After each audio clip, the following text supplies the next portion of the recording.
Christmas Eve in Ohio bit through my coat as I stood before the new glossy door on Hollow Creek, phone still warm from Grandpa Elliot's call. "Eliza, come now. I'm at your parents' place," he'd said, buoyant as a man with a wrapped secret behind his back. Elliot Ward, Chicago builder, always mid-flight or mid-deal, rarely made Ohio detours. His joy pulled me across the frozen streets. Warmth and rosemary greeted me when I pushed inside. A fire glowed. A roast crackled. Grandpa rose at the head of the table, eyes bright, cedar cologne unspooling 100 gentler memories. He hugged me like I was the only gift worth opening. "Eliza, do you like the house?" he asked, practically beaming at the crown molding. "It's nice," I said, keeping my voice level. "But it's my parents' house, not mine." Silence fell like a pane of glass. My father, Graham, went chalk pale, stem of his wineglass ticking against his knuckle. Sylvia's lipstick smile held, but her eyes flashed the way a blade does catching light. On the wall, a brand new gallery of family photos. Graham, Sylvia, my half-brother Brennan grinning under stadium lights, and me at the edge of frames, a prop pulled in at the last second. "Your parents' house?" Grandpa repeated, brightness gone, voice turning winter cold. "Explain."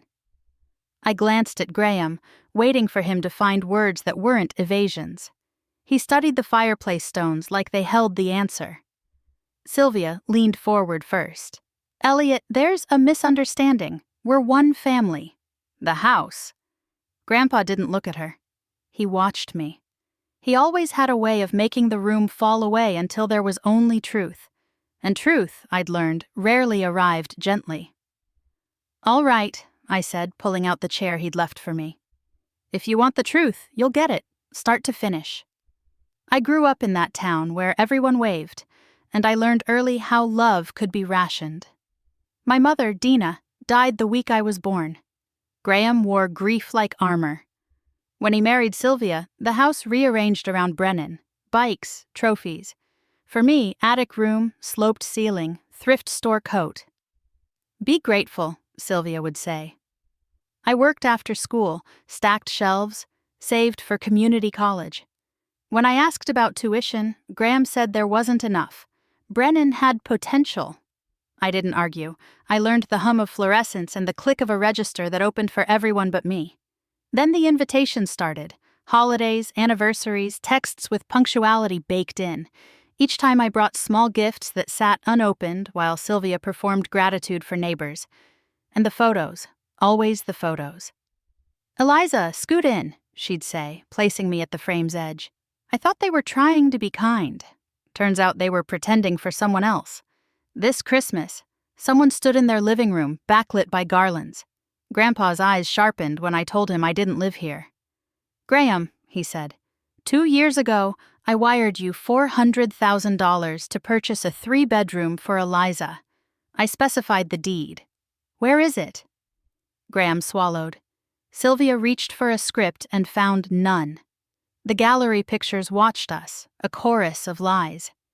"It's in our name," Graham said finally. "We believed it would serve the family." "It was never yours to keep," Grandpa answered. He turned to me. "Pack a bag, come to Chicago, we'll fix this, and you'll start fresh." I took his hand. "Yes." Grandpa didn't wait for dessert. He walked me into the Christmas cold, his hand steady on my shoulder. At the hotel, he spoke plain. He'd been sending money for years, tuition, clothes, everything, trusting Graham to pass it on. The house was the last check. My breath hitched, my history rearranged. "Let me handle the legal piece," he said, "but I'll do what you want."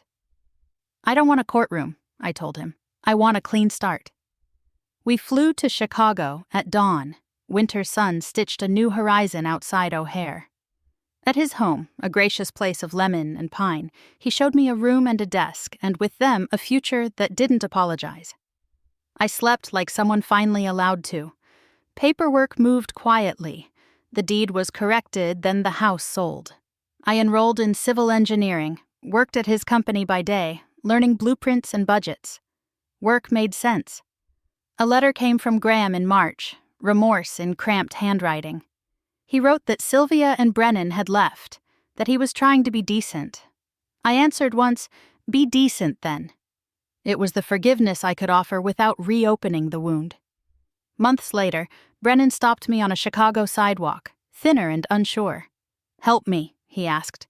"You can do hard things," I said. "Start there." 2 winters on, I returned to Ohio for one evening. I stood on the curb outside that house, no longer mine, no longer theirs, and felt nothing pull. On the flight back, the lake shone. I touched the window and believed it. I was home, and I was enough.